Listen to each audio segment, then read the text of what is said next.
Hola a todas y a todos, bienvenidos y bienvenidas a la primera conferencia plenaria del Simposio de CEMET 2022 que vamos a repetir hoy por los problemas técnicos que hubo el 25 de noviembre. Primeramente presentaré al profesor Paul Carr y luego le daré el turno de palabra. Y tras su conferencia abriremos un turno de preguntas entre los que estamos aquí presentes. Así pues, el doctor Paul Carr es profesor titular del Departamento de Educación de la Universitat du Quebec en Ottawa. Y también es titular de la cátedra UNESCO en Democracia, Ciudadanía Global y Educación Transformadora de CEMET.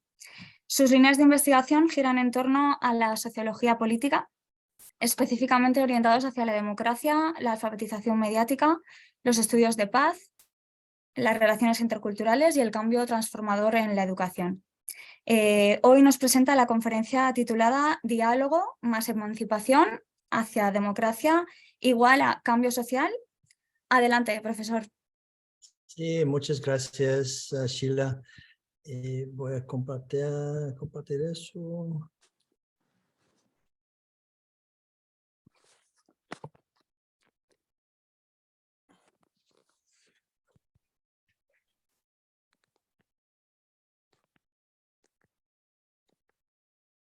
No sé dónde está eso.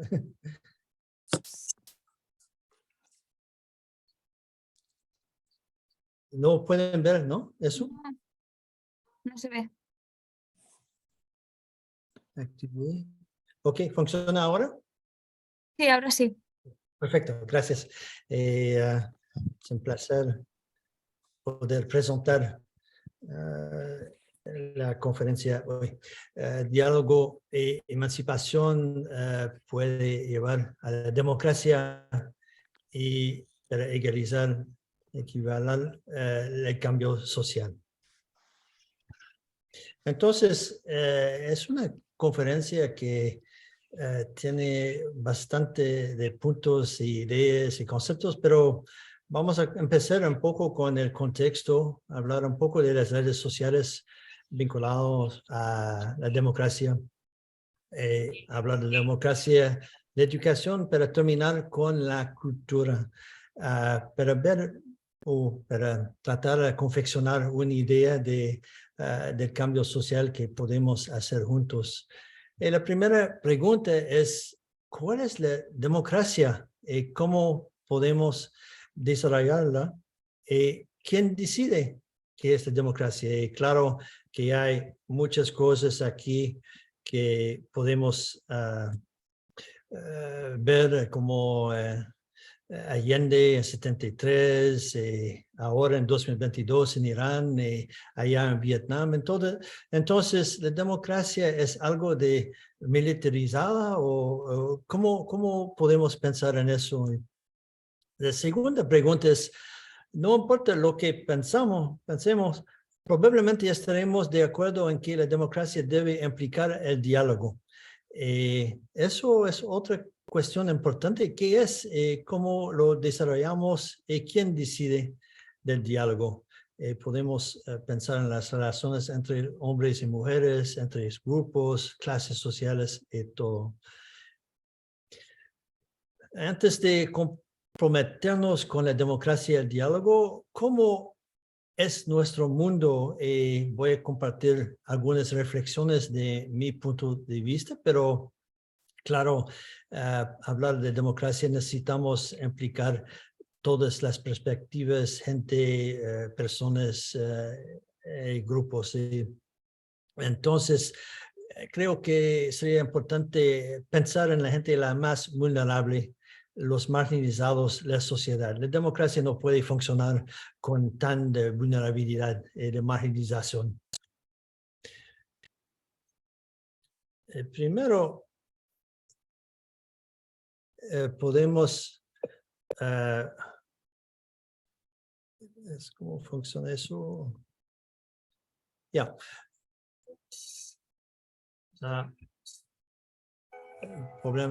Pequeño problema, pero voy a hablar un poco de qué perspectivas y por qué hablamos en este momento español, podemos fácilmente hablar en otras lenguas.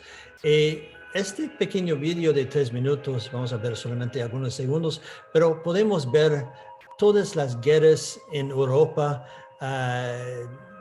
militarización, demolición, sacrificios, cambios de territorios, cambios de lengua, y eso continúa hasta ahora, pero siempre. Y entonces, a la izquierda abajo podemos ver la Carta del Mundo como en ley, verdaderamente, y abajo a la derecha, África, que fue cortada en muchas secciones por hacer placer a los grupos europeos. Y arriba podemos ver a la derecha las fronteras de México y Estados Unidos que cambiaron solamente hace 150 años. Y claro, fue el año internacional de las lenguas indígenas en 2019. Entonces, es posible hablar de la democracia sin reconocer plenamente los pueblos originarios, gente indígena, o hay otros nombres. Podemos ver a la izquierda los territorios en América del Norte, Canadá, Estados Unidos, México, y a la derecha las lenguas en América Latina. Pero podemos constatar también asesinatos de líderes indígenas, problemas todavía, cuestiones, acceso a territorio, la vida política, valorización de las lenguas, las culturas. Hay tan de problemas que conocemos, y entonces es un territorio robado, y entonces en todas las Américas. Entonces, ¿cuál es este contexto? Podemos pensar enseguida de la acumulación de la riqueza, el capitalismo. Claro, hay inflación, tasa de interés aumentado y todo, pero hay pobres en todas partes del mundo. Hay una acumulación de riqueza casi infinita ahora en las manos de muy poca gente. Y eso es de verdad incompatible con la democracia, incompatible con la justicia social, y parece que la gente la más rica beneficia lo más del sistema que tenemos ahora. Podemos ver aquí algunos ejemplos, los profitos hechos del sector petróleo, y como de algunas personas. Los salarios de la gente abajo no son muy altos, claro, para vivir. Quien no paga impuestos, y empresas y otra gente. Hay desigualdades importantes que podemos ver, constatar, documentar en todos los países. Y también podemos ver los conflictos, claro, catástrofe en Ucrania, y hay muchos otros. En este momento hay al menos 30 conflictos en el mundo. Hay un aumento, mucha gente afectada por los conflictos, pobreza, morir de hambre, migraciones, violaciones. El conflicto en Myanmar es la guerra civil más larga en el mundo. Y solo un caso de violación ha sido procesado con éxito por la Corte Penal Internacional, a pesar de que está extendido en todas las zonas de conflicto. Los conflictos impulsan el 80% de todas las necesidades humanitarias. Entonces hay la miseria humana con las guerras y, claro, la destrucción de la planeta también. Hay conflictos no solamente inútiles, pero destrucción de territorios y de la humanidad. Y hay siglo XX fue el siglo lo más sangrante de la historia.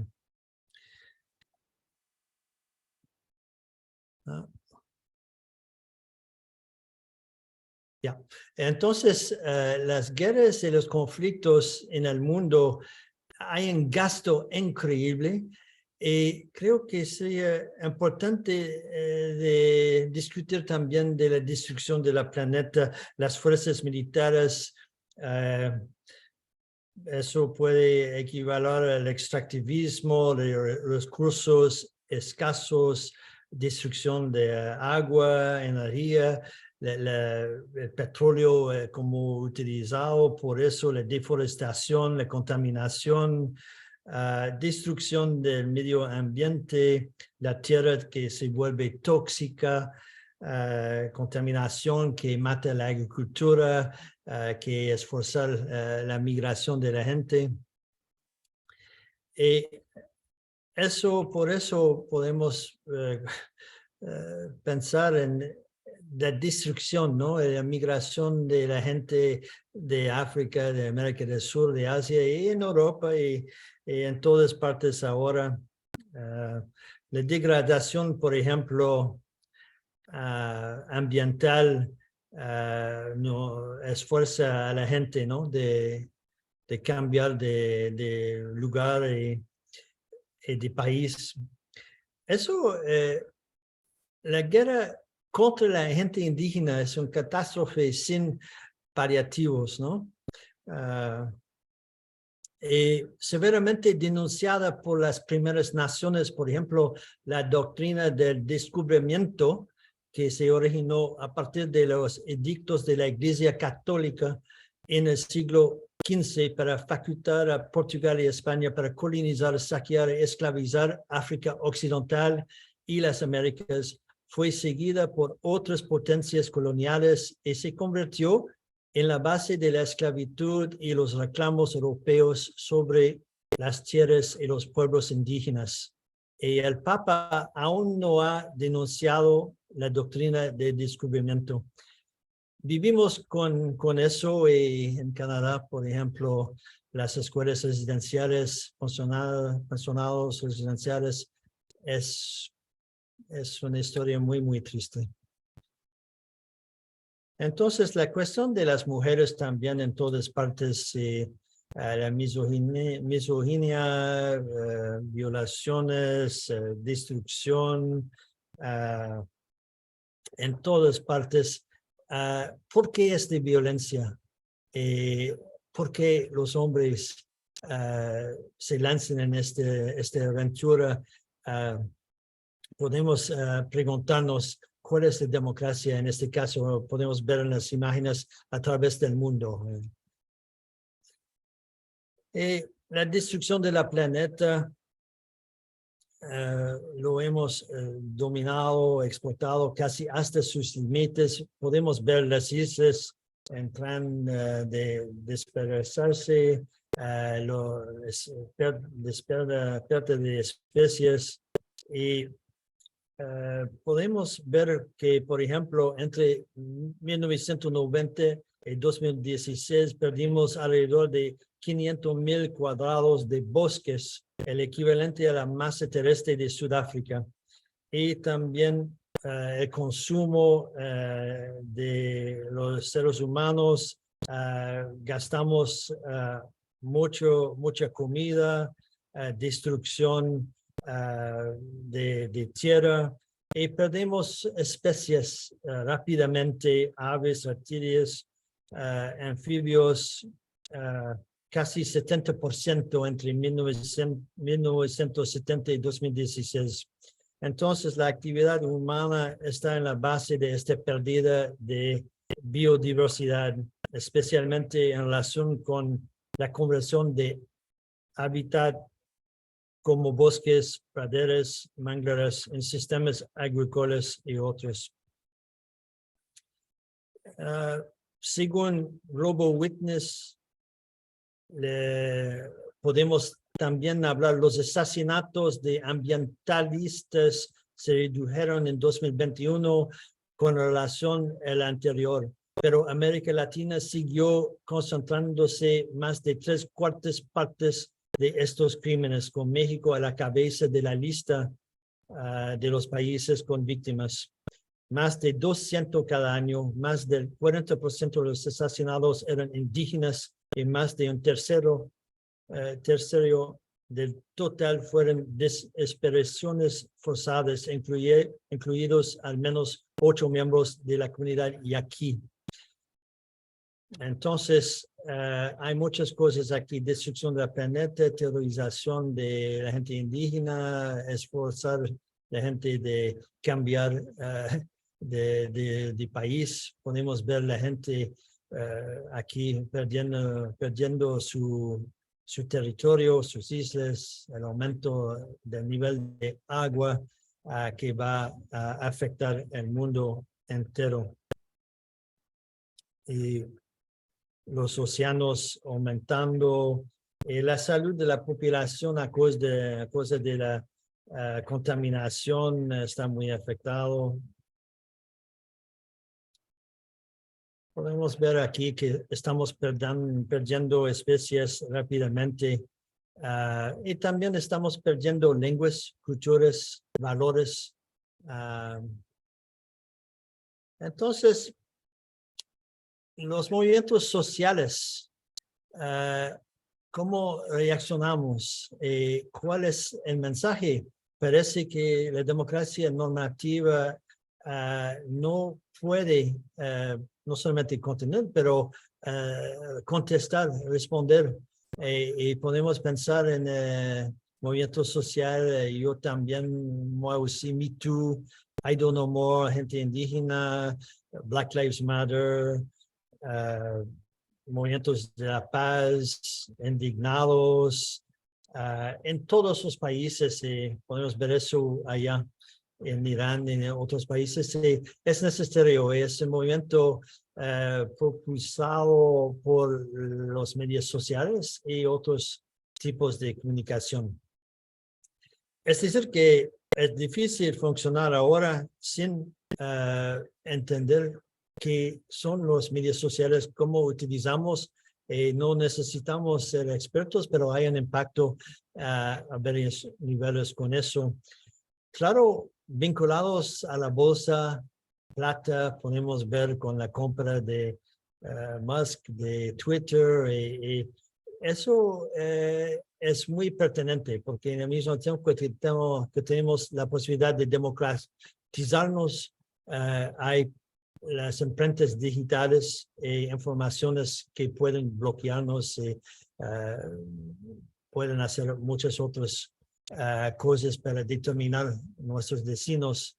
Hay los algoritmos, la vigilancia y la complicidad involuntaria, y no sabemos exactamente cómo eso va a afectarnos, cuál es utilizado contra nosotros, pero es claro que utilizamos las medias sociales diferentemente que antes. No hay solamente un canal de información o media. La cuestión de las medias falsas es interesante porque creo que ya tuvimos desde siempre informaciones falsas, ¿no?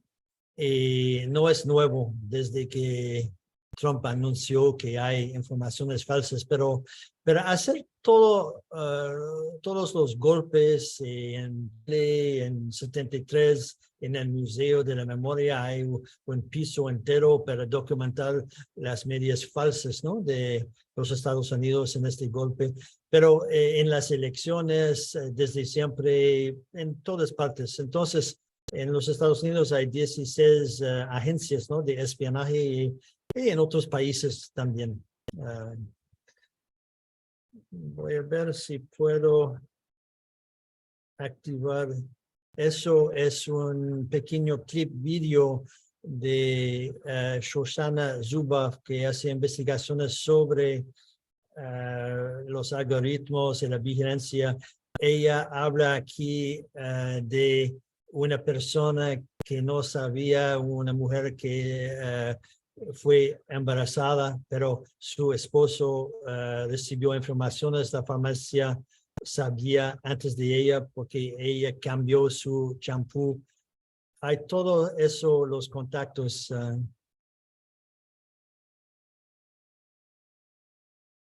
I think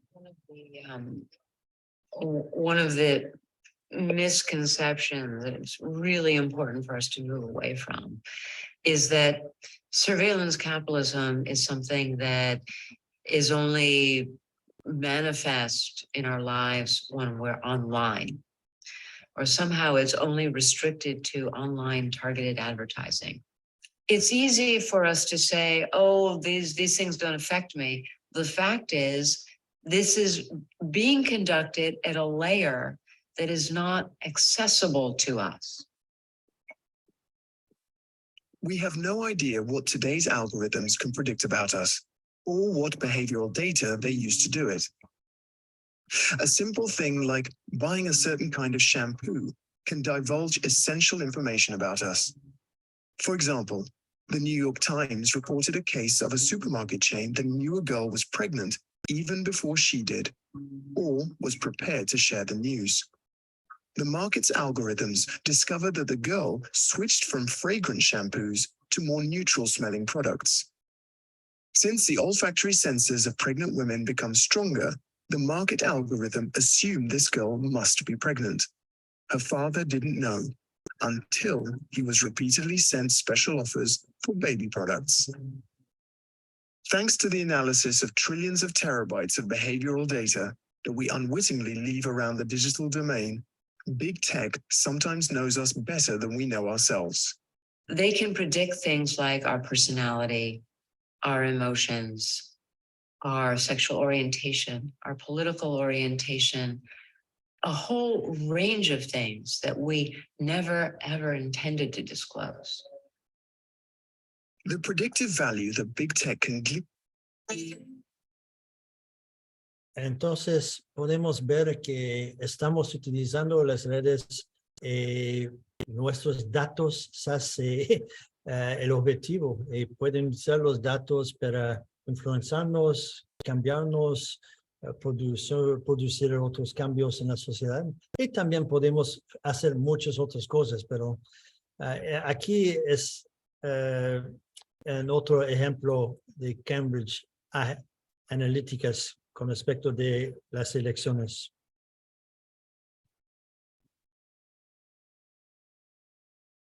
No sé si...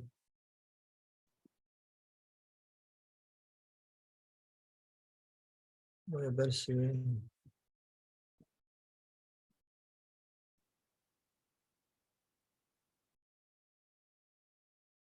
Désolé, ¿qué pasa aquí?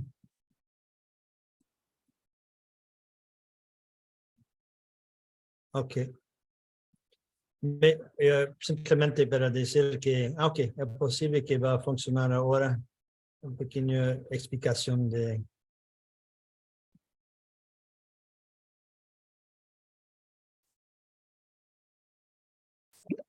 Los psicólogos definen la personalidad como una combinación de tus pensamientos, sentimientos y comportamientos. Y con cada clic, Facebook te conoce cada vez mejor. Sin embargo, es ilegal que los anunciantes en Facebook se dirijan a ti en función de tus rasgos de personalidad. Lo que aún no es ilegal es que lo hagan en función de tus intereses. Por ejemplo, a qué películas les das me gusta o a qué celebridad sigues. Pero, ¿y si hubiera otra manera? La compañía Cambridge Analytica utilizó un algoritmo capaz de crear perfiles psicológicos de los usuarios a partir solo de sus interacciones de Facebook. ¿Cómo funciona? La prueba de personalidad de los 5 grandes ha sido utilizada por psicólogos durante años. Te puntúa en 5 rasgos principales. Apertura al cambio, ¿estás dispuesto a vivir nuevas experiencias? Escrupulosidad, ¿qué tan perfeccionista eres? Extraversión, ¿te encantan las fiestas? Amabilidad, ¿eres solidario? Inestabilidad emocional, ¿te preocupas o te enojas fácilmente? Mezclados, estos rasgos amplios clasifican a las personas en tipos de personalidad. Por ejemplo, esta es una personalidad aventurera. Es abierta, un poco neurótica y ama la variedad. O un protector, agradable, extrovertido, piensa en los demás. O una ejecutiva. Entonces, sabemos con Cambridge Analytica que utilizaron millones y millones y millones de datos para focalizar sobre alguna gente que podría tener una tendencia de aceptar algunas informaciones y eso puede cambiar algunos votos de alguna gente en algunos lugares.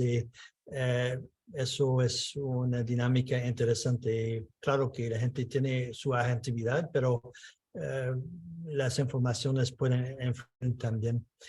Entonces, el capitalismo que sostiene democracia, y la democracia normativa, lo que tenemos ahora con elecciones y partidos políticos, tiene su dificultad ahora y podemos ver hay muchos signos con eso. El 6 de enero del año pasado podemos ver lo que pasó en el Congreso, ¿no? En los Estados Unidos. Hay una multitud de medidas e índices de democracia para mejorar, ¿no? Derechos humanos, libertad de expresión, qué países son los más democráticos, pero en todos los casos es difícil porque la democracia no es algo de una nación. Canadá es democrático, Salvador no es democrático. Depende de muchas experiencias de la gente. Gente que no tiene acceso al agua potable, derechos humanos, guerras y todo. Pero eso es un lugar importante, pero creo que es difícil decir un país es democrático cuando hay tan de desigualdades. Aquí es un trabajo que hice con dos colegas, Michael Oaksman y Gina Tizzi, con respecto de los niveles o filtros de la democracia. Y hay otras maneras también, pero podemos pensar en la democracia 1.0, 2.0 y 3.0 juntos en el mismo tiempo. Y estamos pensando de vivir eso.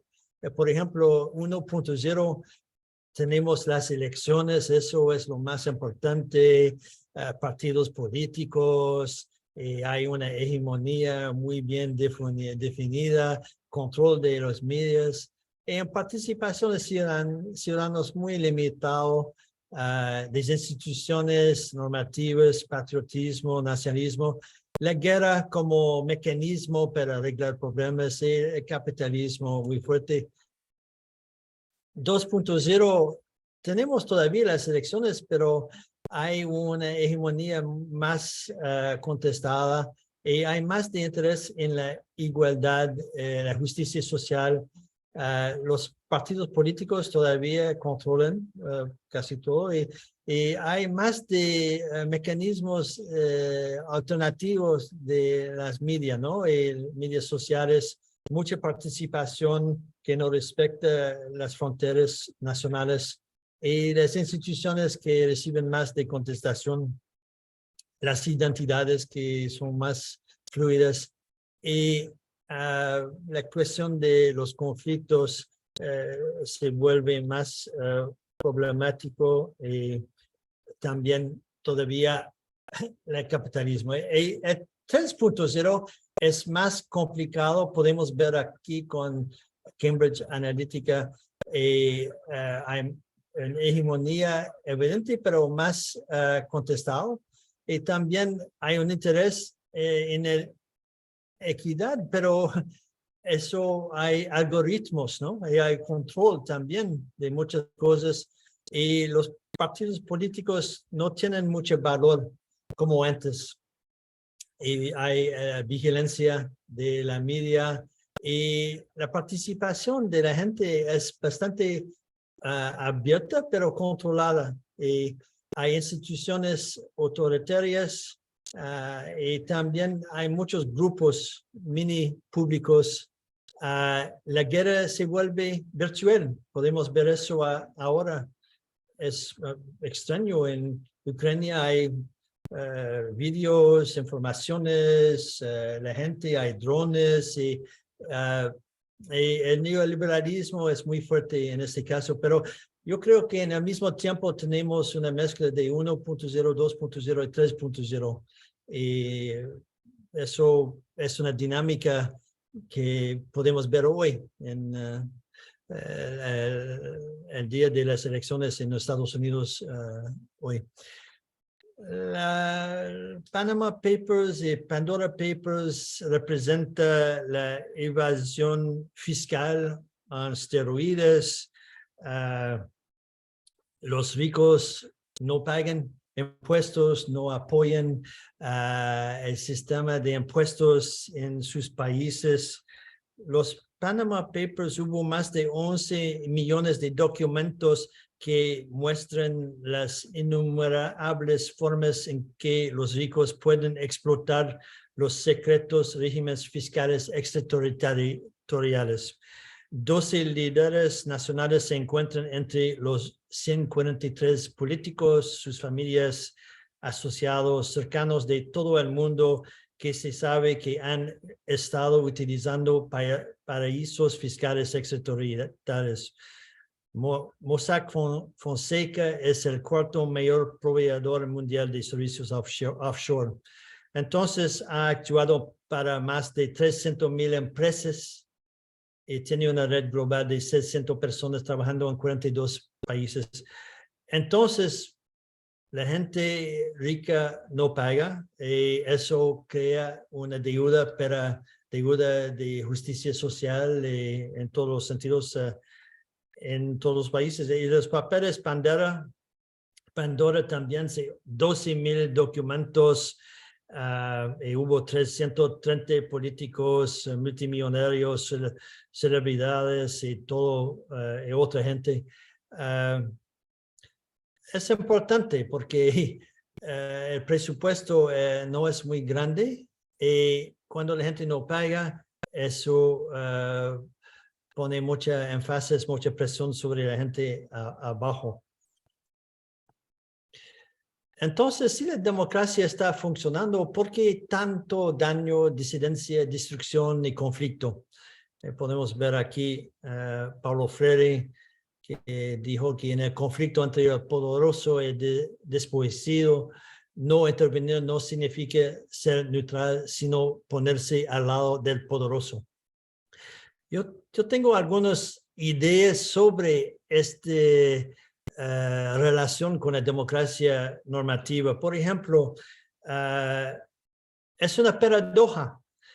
Creemos que vivimos en una democracia, pero no estamos seguros de por qué tenemos tanto dolor y sufrimiento. Votamos, pero no estamos seguros si el juego está arreglado o si marcará la diferencia. Es pigmaliano. Seguimos diciendo que somos democráticos y que somos mejores que eso, cuando no nos gusta lo que estamos viendo. Pero el sistema parece estar configurado de esa manera. El reflejo común, por ejemplo, es un ejemplo, ¿no? En todos los países. En los Estados Unidos, después de cada tiroteo masivo, es decir, que eso no es lo que somos, pero eso existe en continuo. Hay la complicidad. Muchas veces aceptamos lo inaceptable porque no sabemos cómo cambiarlo o tenemos miedo de arriesgar ganancias personales y colectivas. Denunciar el racismo, por ejemplo, conlleva riesgos y tratar de iniciar una reconciliación de buena fe está plagado de infinitas barreras hegemónicas.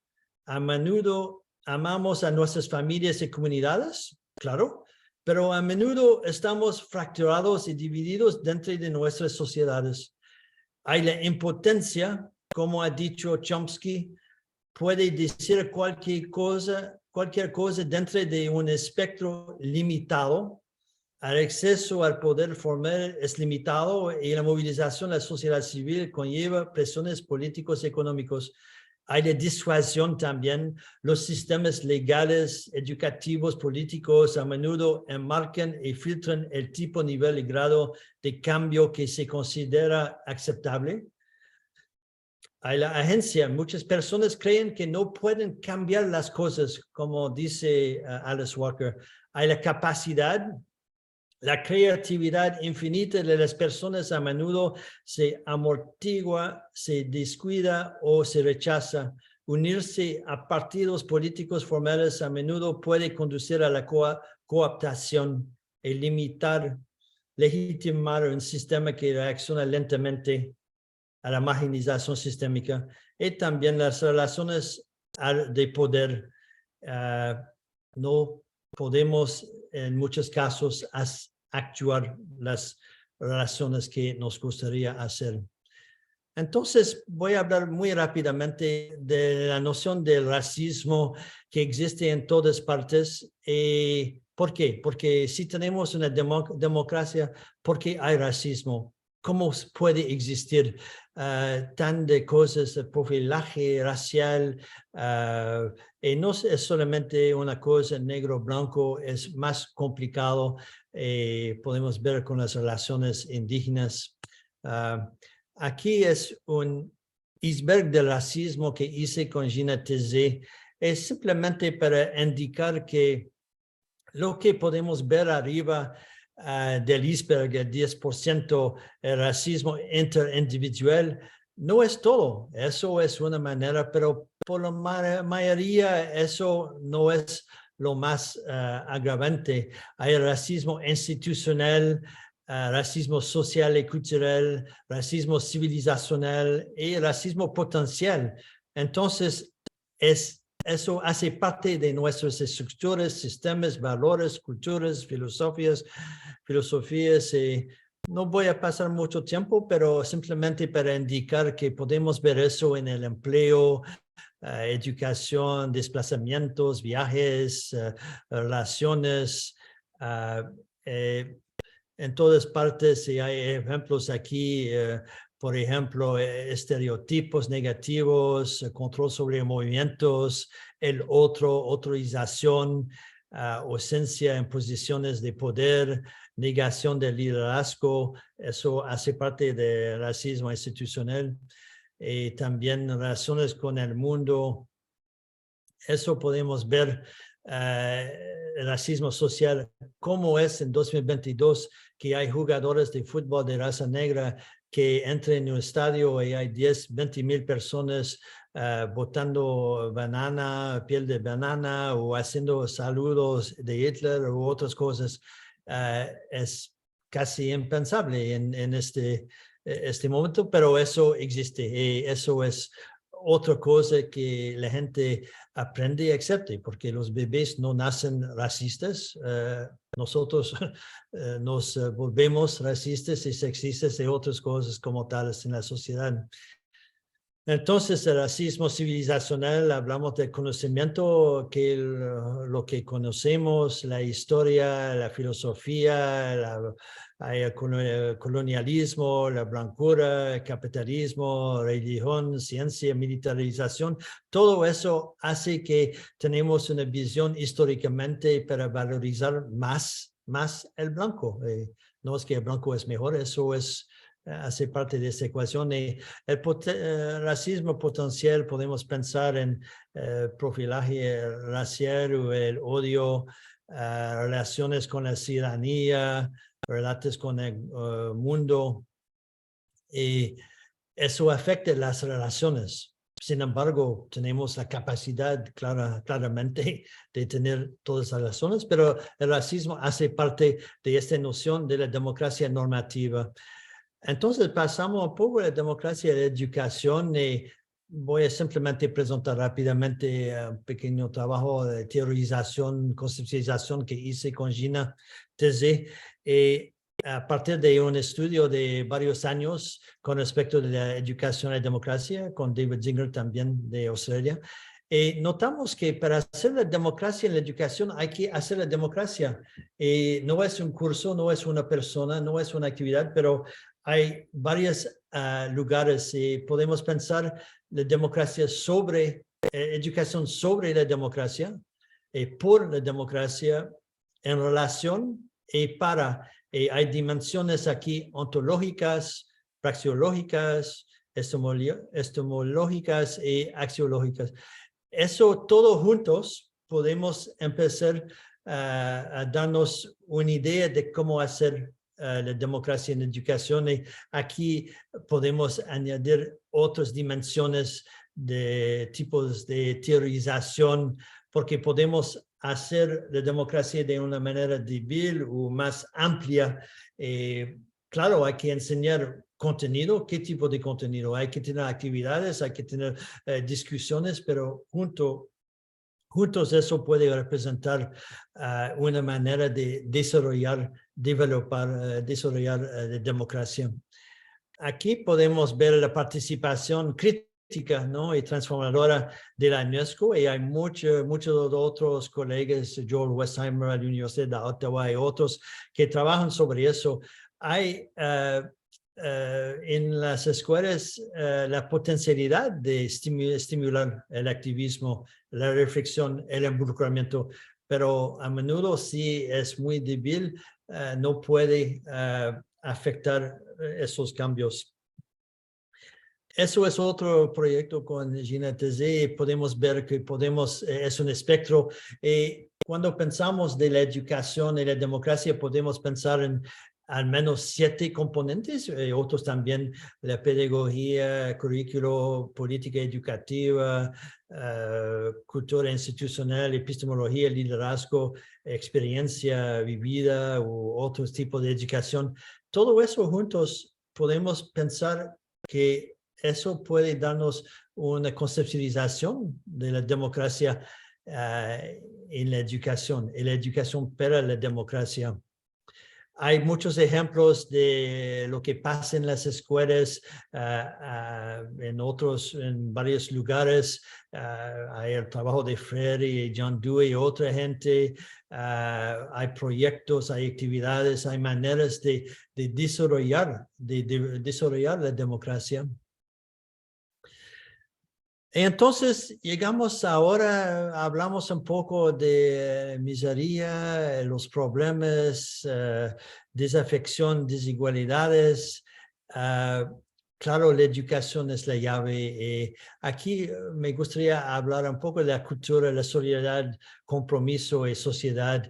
Y sin la cultura, sin la agentividad, la gente quiere funcionar, quiere conectarse.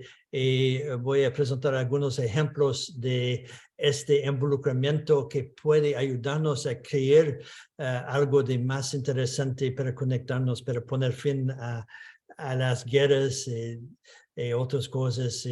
Paul Robeson, por ejemplo, que habla de la paz y enseñar libros es algo de muy difícil entender.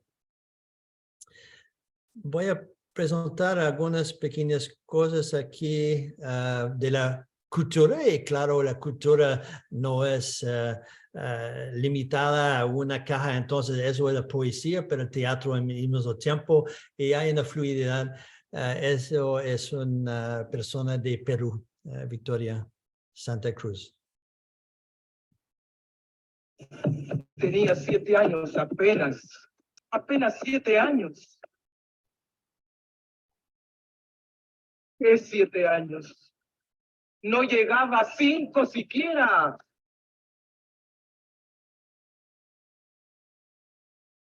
De pronto unas voces en la calle me gritaron: ¡negra!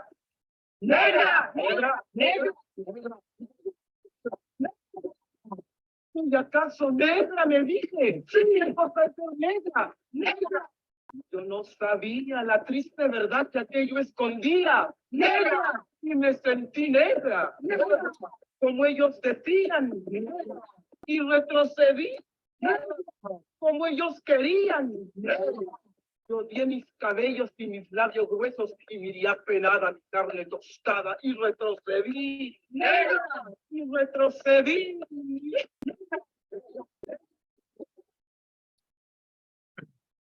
Eso es de Perú, ella. Y aquí tenemos nuestro amigo Leonard Cohen de Montreal. Voy a jugar un pequeño clip de, si funciona aquí, de una canción que escribió sobre la democracia, que la democracia viene a los Estados Unidos.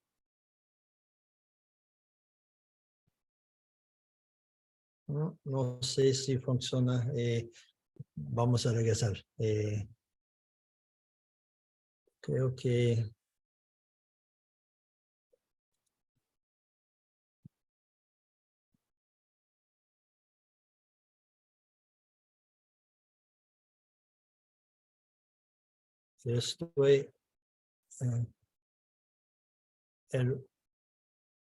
hay un pequeño problema técnico, pero voy a ver si funciona aquí.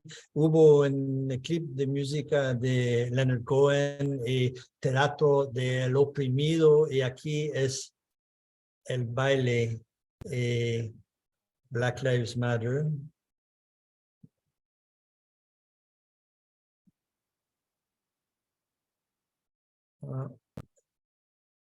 Parece que hay. Vamos a ir a la música. Des messages pour les jours à venir. On écrit sur les murs à l'ombre de nos veines. On dessine tout ce que l'on voudrait dire. On écrit sur les murs la force de nos rêves, nos espoirs en forme de graffiti. On écrit sur les murs pour que l'amour se lève. Un beau jour sur le monde endormi. Des mots seulement gravés pour ne pas oublier, pour tout changer. Mélangeons demain dans un refrain nos visages métissants. On écrit sur les murs le nom de ce qu'on aime, des messages pour les jours à venir. Hoy podemos ver la belleza de los niños, y creo que fue orquestado por las Naciones Unidas. Aquí es graffiti, arte callejero de Banksy.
Pequeña dificultad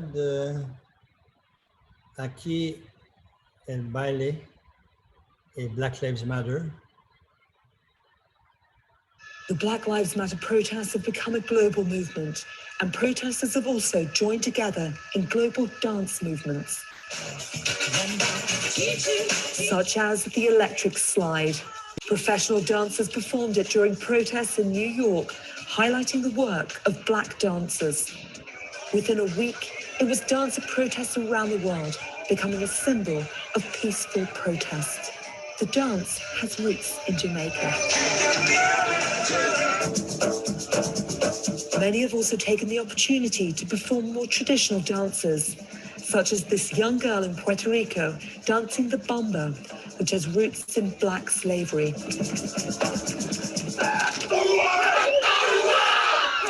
In New Zealand, Maori dancers performed their traditional dance, the haka.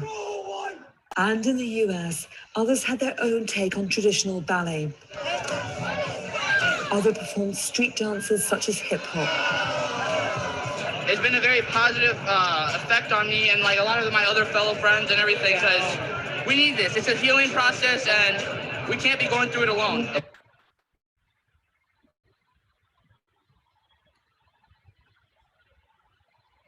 Entonces, de Chile, el arte callejero también. Bleeding eyes represent the unprecedented number of protesters who've lost one or both eyes as a result of being shot by riot police with pellets. These walls reflect the evolution of Chile's social outburst. This was one of the first to go viral. The time has come. Chile has awoken. No more student loan debt. No more AFP, Chile's private pension system. No more collusion from big business.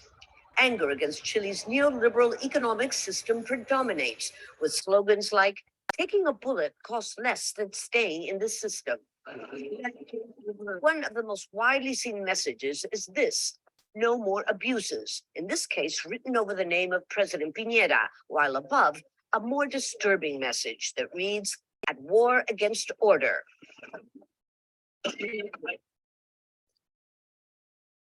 Y también hay movimientos para reclamar, restaurar la dignidad de los pueblos y ciudades. No sé si podemos ver eso, pero en los Estados Unidos en particular, en Canadá, en Gran Bretaña, en otros países, los monumentos se vuelven un lugar importante a reclamar y rehacer y de reidentificar la historia contra la esclavitud, la dominación.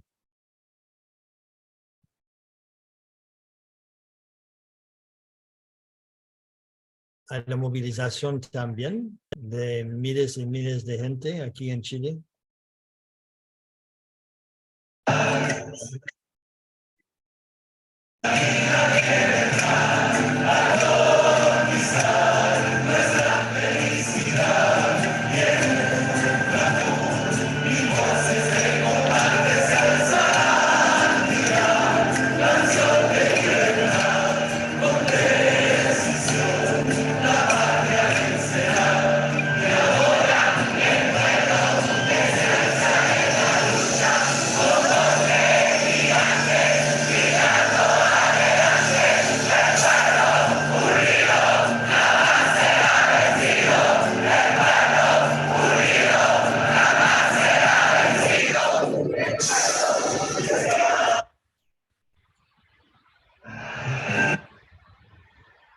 También en el cine, películas, documentales, podemos pensar en mucha belleza, mucha creatividad, mucha animación, mucha transformación.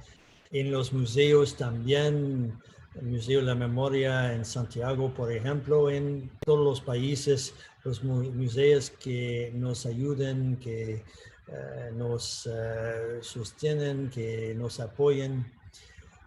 Y la innovación en las redes sociales. Aquí es una pequeña conversación con una periodista canadiense. This youth, young people movement, you seem to be making people like me in the mainstream media pay attention. Is that part of your skill? You guys grew up with social media. Do you know how to like get around people like us, how to make an issue go bigger? Of course we do. We've grown up with it. We know the ins and outs. This is something that isn't new to us, and we know how to post at the right times, get hashtags trending, get people involved. We know social media and we know its limits. So we know when to start getting people out on the street, get out the vote, register voters, get people out volunteering, because it's not a question of, oh, are we gonna save the turtles or prioritize economic interests? It is a question of, as Jamie said, it is a question of lives and a question of anger. And the anger that comes out of that. I think it's pretty unfair because they... Y para terminar, tenemos las colaboraciones de los grupos como Playing for Change, que tratan de unir voces a través del mundo No sé si voy a funcionar, pero si no, pueden ir aquí La Bamba y hay otras canciones también. Es muy rico, muy innovador, muy colaborador también. Eso es otro ejemplo. Playing for Change. Vamos a jugar solamente un poco aquí.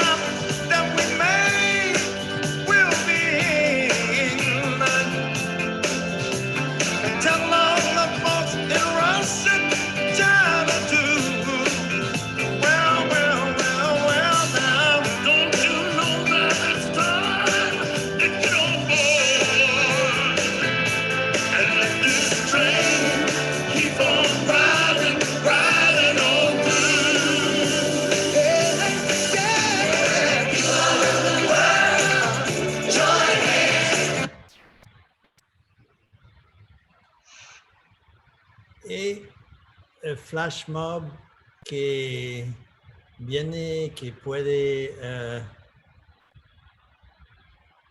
hacer una aparición en varias partes del mundo. No sé si va a funcionar aquí con la tecnología, pero eso es otro momento que puede dar un poco de alegría a la gente. Creo que no funciona, lamentablemente. Entonces son ejemplos de la cultura, la movilización, la creatividad, la alegría, las comunicaciones. Me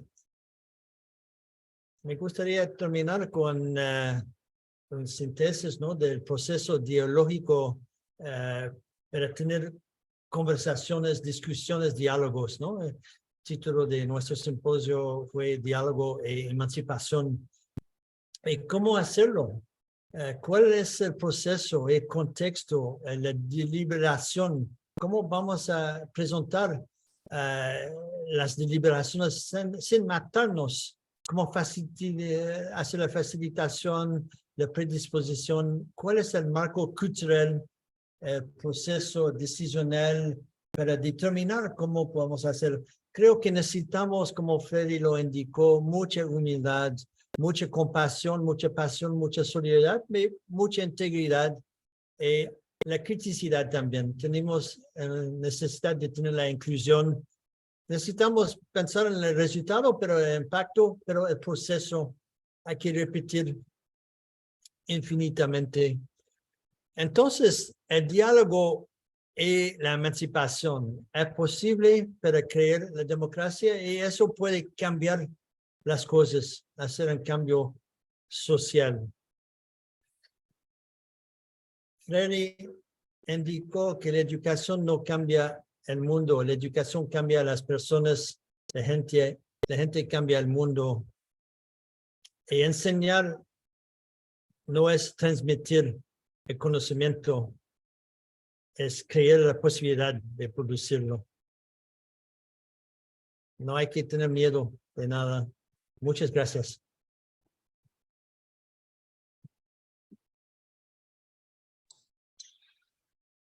Muchas gracias, profesor. Muchas gracias por sus palabras y por este discurso también. Ahora pasaremos al turno de las preguntas y del diálogo que podemos formar por las personas que estamos aquí reunidas. Si alguien tiene alguna pregunta o le gustaría comentar algo, ahora es el turno oportuno para ello.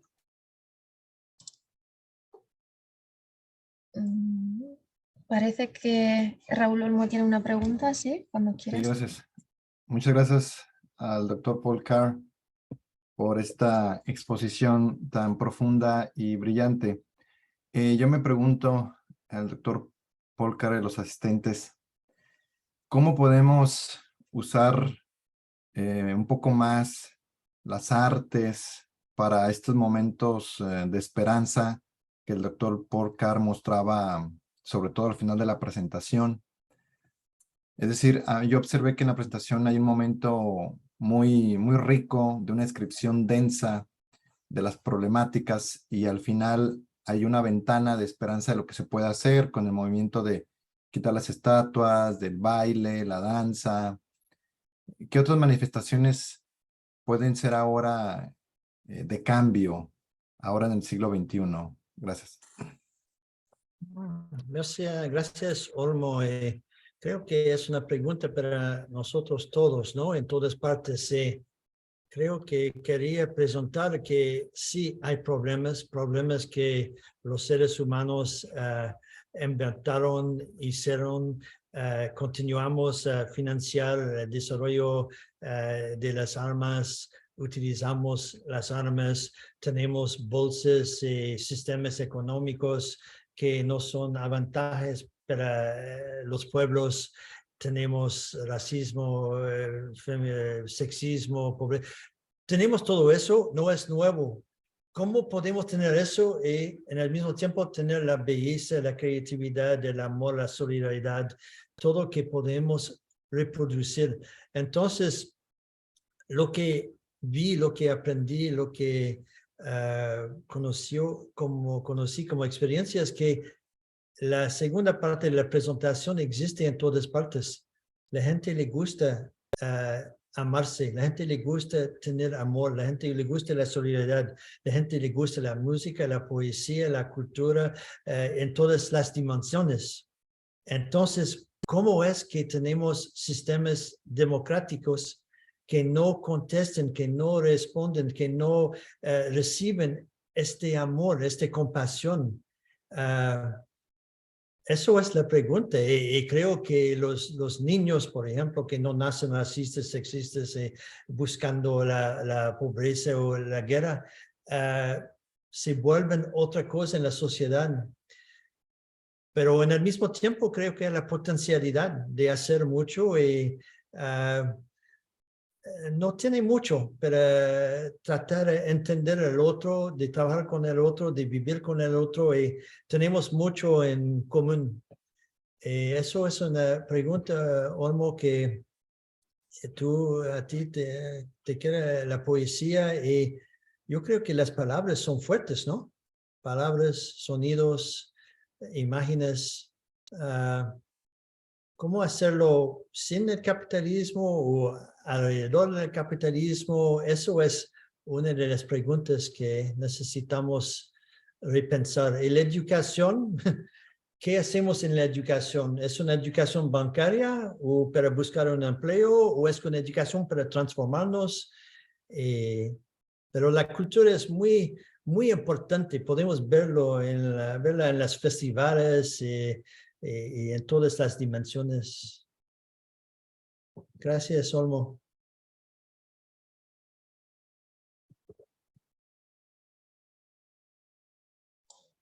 Vale, gracias Olmo por la pregunta y gracias al profesor Polcar por la respuesta también. Veo que Eloy Rivas Sánchez tiene la mano levantada también. No sé si le gustaría hacer una pregunta, parece ser que sí. Pues cuando quieras, Eloy Rivas Sánchez. Sí, muchas gracias. Muchas gracias, doctor Polcar, por su presentación, su importante discusión sobre los temas de la democracia, de la democracia, la educación transformadora, ¿no? Y me hizo pensar, justamente porque en estos días he estado yo también escuchando discusiones sobre hay una influencia, hay un crecimiento, digamos que las fuerzas antidemocráticas en el mundo, no solamente en América Latina, están, pero en otras partes, en Europa, en Norteamérica, están avanzando. Las fuerzas antidemocráticas, gente que se opone a la democracia, grupos sociales que se oponen a la igualdad, a la democracia, grupos sociales que promueven el odio contra las minorías raciales, contra las minorías sexuales, etcétera, ¿no?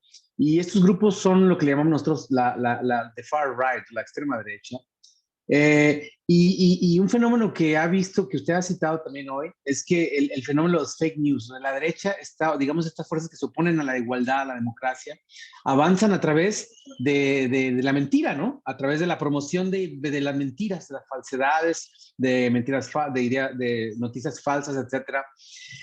Y usted propone, bueno, en general la chair, esta chair que organiza el evento, en Chile ahora, internacional, propone la educación como un mecanismo central en el apuntalamiento de la democracia. Yo obviamente estoy en favor de ese planteamiento porque soy pacifista y porque soy educador también. Pero yo me preguntaba si usted nos puede decir cuáles son los valores, algunos de los valores centrales o algunas de las experiencias que usted conoce en el mundo que puedan ayudarnos a elaborar propuestas educativas profundamente democráticas y transformadoras. Gracias. Gracias, Roy. Gracias. Y claro, el primer punto es que yo no puedo hacer eso, yo puedo hacerlo con ustedes y con toda la humildad del mundo, como Freddy hizo una contribución enorme y todo, creo que es un proceso colectivo. Y la educación, creo que necesitamos reinventar, reimaginar la educación. Y necesitamos hacerlo para el beneficio de todo el mundo. Necesitamos problematizar la democracia. Si no vivimos en una democracia, deberíamos decir no vivimos en una democracia. No es posible que una elección pueda determinar todo lo que pasa, guerras y pobreza, racismo y las mujeres que no tienen derecho al aborto. Eso no es posible. Necesitamos buscar otras maneras de participar, de involucrarnos. Y creo que deberíamos, con mucha humildad, respetar e involucrarnos con los pueblos originarios, aprender. Necesitamos salvar la planeta, las especies, las lenguas, las culturas. Tenemos una necesidad de dignidad. La cultura es interesante porque a la gente le gusta. Cuando la gente se casa o tiene una fiesta o una celebración, ¿qué hay? No hay discursos políticos, hay la cultura, hay baile, música, y poesía, y amor. Entonces, yo creo que, como Alice Walker lo dijo, que tenemos mucha más agentividad que no lo creemos. Creemos que no podemos hacer nada, pero podemos hacer mucho. Votar no es la solución. No estoy contra las elecciones, pero necesitamos poner las elecciones en perspectiva. ¿Qué podemos hacer? Podemos hacer mucho para respetar, para determinar. Por ejemplo, las guerras. La gente aquí, en todos los grupos que tenemos, ¿cuánta de esta gente dijo que yo quiero la guerra, yo quiero que pague impuestos para la guerra y yo quiero que la gente mate en mi nombre? Probablemente nadie. Entonces necesitamos abrir espacios en la democracia para verdaderas decisiones y diálogos y para cambiar las decisiones y posiciones y cambiar el gobierno liberal, conservador, republicano, democrático. Eso no es un cambio para la mayoría de la gente. Entonces necesitamos reproblematizar y recrear la democracia. Claro, la sociología puede ofrecernos muchas ideas como pensar en el conocimiento, participación, comprensión de las desigualdades. Yo mostré algunas diapositivas sobre la democracia. Yo creo que una idea que no sería aceptada por nadie, no, aunque de poner la meteorología todos los días, deberíamos decir cuánta pobreza hay, cuánto racismo hay, cuánto sexismo hay. Y deberíamos hablar más. No es algo de abstracto, no es una abstracción, es la gente. Eso es una tristeza profunda que tenemos todavía, esta miseria, cuando tenemos la tecnología, tenemos mucho conocimiento. Entonces, la educación, necesitamos repensar qué hacemos y por qué, y para quién. ¿Tenemos una educación para la paz? Si no, es posible que tenemos una educación para la guerra. Como un colega me dijo hace mucho tiempo, si no tenemos una educación antirracista, es posible que tenemos una educación racista. Pero la educación es más que aprender conocimiento, pero cómo vivir juntos. Pero gracias, Eloy. Yo creo que el diálogo, yo soy una persona pacífica también, no creo en la guerra, la violencia para determinar nuestro mundo. Sin embargo, no vivimos con la violencia, necesitamos reducir e eliminar la violencia verbal, intelectual, decisional, político, claro, en la guerra. Gracias, Eloy. Gracias, Eloy Riván Sánchez, y al profesor Paul también por la respuesta. Y ahora veo que Sheila Parra también tiene la mano levantada. Cuando quieras, Sheila, tu turno. Gracias. Bueno, en primer lugar, querría agradecer al doctor Carr por esa interesante y necesaria conferencia y aprovechar para preguntar, ha habido un momento dado en el que nos ha hablado de la pérdida de especies animales debido al impacto medioambiental y también a la pérdida de patrimonio cultural. Y la pregunta es, desde su opinión, ¿qué podemos hacer para hacer frente y evitar esas pérdidas? Gracias. Yo creo que podemos hacer mucho. Vivimos en estados, en naciones, ¿no?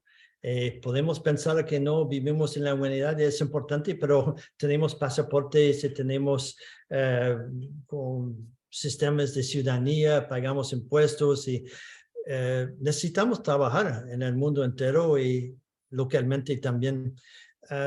Necesitamos focalizarnos sobre la paz, la destrucción de la planeta, de los monumentos, de la cultura, de las lenguas, culturas indígenas. Necesitamos tomar posición, no podemos tener la neutralidad. Y en la educación necesitamos presentar preguntas. Siempre es una sorpresa para mí cuando hacemos conferencias con educadores u otros con respecto a la democracia, y la gente nos dice, Gina, yo solo, es muy interesante la democracia, pero no tengo tiempo. Esto es un poco cómico, no tenemos tiempo para la democracia y la justicia social. Yo hago la educación, no tengo tiempo. Entonces, creo que necesitamos una reintegración. Y yo no estoy diciendo que los enseñantes, maestros no son buenos y tienen todo, pero eso es un comentario. Es difícil hacer la democracia en educación. Sin embargo, es difícil tener una democracia sin educación crítica. Yo creo que tenemos una situación muy vulnerable ahora con el ambiente. ¿Qué podemos hacer? Yo creo que necesitamos más de diálogos a través, alrededor de las culturas, las fronteras, y en diversos contextos y con mucha gente de todos los sectores. Entonces, normalmente yo te preguntaré qué quería hacer tú, ¿cuál es tu perspectiva? ¿Qué puedes hacer? ¿Cómo podemos hacer este involucramiento nosotros? Necesitamos poner fin a la hegemonía, ¿no? La guerra, y necesitamos más de inversiones en la humanidad. Creo que el capitalismo hay un punto cuando hay más de acumulación. No hablo de alguna gente tiene casa, no, eso es importante, pero podemos ver ahora 10, 15 personas que pueden literalmente lanzarse a la luna u otro, y eso es como un espectáculo, ¿no? Un proyecto personal de turismo que no tiene sentido, pero tenemos eso como contexto. Gracias, Sheila. Gracias al profesor y a Sheila también, muchas gracias. Si tenemos alguna otra pregunta, todavía tenemos tiempo, pero parece ser que no, ya no veo ninguna mano levantada. Yo creo que ya hemos llegado al punto final, pero bueno, para terminar, a mí sí que me gustaría preguntar, después de analizar estos conflictos y después de tener bueno, esta ventana abierta hacia la esperanza también, ¿cree usted que estamos en un punto de inflexión en este momento, en un punto de inflexión hasta de cambio, de transformación, de un futuro mejor? ¿Cree que usted que estamos en ese momento? Sí, no tengo la posibilidad de decir el contrario, porque necesitamos vivir en paz y vamos a continuar, vamos a vivir con la cultura, la gente, y tenemos muchas opciones, muchas posibilidades ahora de solidaridad. Entonces, tengo una preocupación, como Eloy habló, de la extrema derecha y los gobiernos en muchos países que dominan de una manera muy difícil, ¿no? Difícilmente para los pobres y la mayoría de la gente.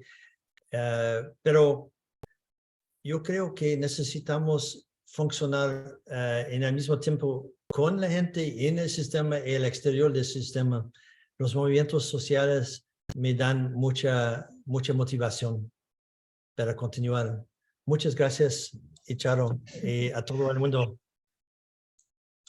Muchas gracias, profesor Paul, y a todos los participantes.